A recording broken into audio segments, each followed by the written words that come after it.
ভাতারের বিডিওর বিরুদ্ধে মানসিক নির্যাতনের অভিযোগ তুলে দিন তিনেক আগে ইস্তফাপত্র জমা দিয়েছেন ভাতার পঞ্চায়েত সমিতির অফিসের ডাটা এন্ট্রি অপারেটর। এই ঘটনার পর খোদ বিডিওর অপসারণ চেয়ে সোমবার আন্দোলনে নামলেন বিডিও অফিসের কর্মীরা। এদিন প্রায় 50 কর্মী বুকে কালো ব্যাজ পরে বিডিওর বিরুদ্ধে বিক্ষোভ দেখান। সেই সঙ্গে বিডিওর অপসারণ চেয়ে পাশাপাশি ওই কর্মীকে কাজে ফেরানোর দাবিতে তারা ভাতার পঞ্চায়েত সমিতির সভাপতির কাছে স্মারকলিপি জমা দিয়েছেন বলে জানা গেছে। এই ঘটনাকে ঘিরে ব্যাপক চাঞ্চল্য ছড়িয়েছে স্থানীয় ও প্রশাসনিক মহলে। ভাতার ব্লক কর্মচারী ঐক্য জিন্দাবাদ, জিন্দাবাদ, জিন্দাবাদ। ভাতার ব্লক কর্মচারী ঐক্য জিন্দাবাদ, জিন্দাবাদ, জিন্দাবাদ। প্রথম কি করে দেখো দেখি আমি প্রথম কি করে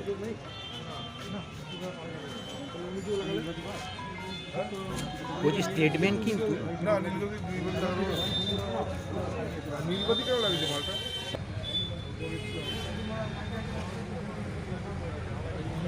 সামথিং 11:26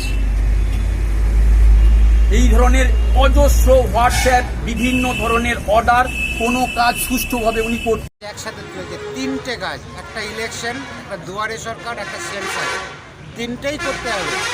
তার জন্য কোনো কর্মচারী আজ পর্যন্ত কোনো না বলেনি। তারা সকালে 7:30টায় বেরোচ্ছে, রাত্রি 9টা, 10টা, 11টা বাড়ি যাচ্ছে। এরপরও আমাদেরকে নানাভাবে মানসিকভাবে অত্যাচার করা হচ্ছে।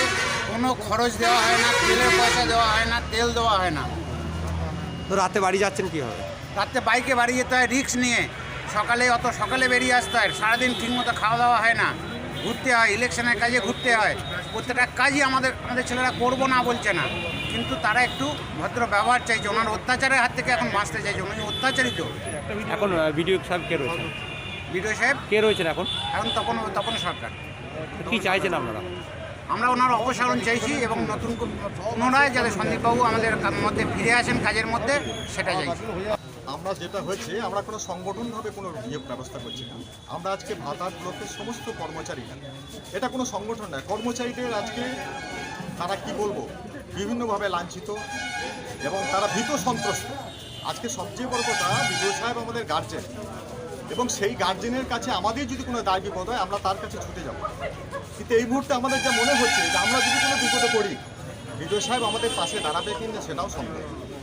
যেদিন এই ঘটনা ঘটলো আমি সেই রাতেই জয়েন্ট বিডিওকে ফোন করেছিলাম যে স্যার সোমবার দিন একটা স্টাফ মিটিং ডাকুন, স্টাফেদের বিভিন্ন অভিযোগ আছে, স্টাফেদের রাগটুকু আছে, আপনি কীভাবে কাজ চাইছেন।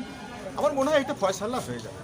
উনি কারো কথাই শোনেন না, উনি পাঠিয়ে দিয়েছেন। এবং এই কাজটা করতে গেলে যিনি স্টাফ সন্দীপবাবু আমাদের স্বচ্ছ এবং যার মানে গোটা মাথা থেকে বুক পর্যন্ত 14 থেকে 15টা অপারেশন, সেই অবস্থায় সে কাজ করতো।